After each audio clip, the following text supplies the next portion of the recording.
আগেই তোমাদের বলে দিচ্ছি, চেহারা দেখে কিন্তু একদম জাজ করবে না আলুর পরোটা। কারা কারা আমার মতন এরকম বেকার চেহারাওয়ালা আলুর পরোটা বানাও অবশ্যই কমেন্ট করো।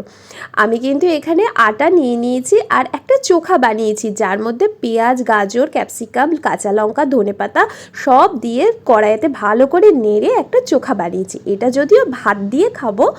আর এখানে আলুর পরোটাও বানাচ্ছি। এবার দেখো আমার আলুর পরোটার চেহারা এইরকমই হয়। আর প্রতিবারই আমাকে এরকম তাওয়াতে ফেলে এরকম হাত দিয়ে চ্যাপটা চ্যাপটা করতে হয়। হ্যাঁ, দেখতে যদিও একটু খারাপ লাগে, বাট খেতে কিন্তু অসাধারণ। বানিয়ে কিন্তু ট্রাই করতে পারো। আমার কিন্তু খুব ভাল লাগে। আর আমি আলুর পরোটাতে ভরপুর আলু দিয়ে থাকি, যাতে পেট থেকে বেরিয়ে যাবে, এটাই বেশ টেস্ট লাগে। আর খেতেও খুব ভালো লাগে। আর শুধু শুধুই খাওয়া যায়, কিচ্ছু লাগে না। সস দেবে, না হলে নাও দিতে পারো।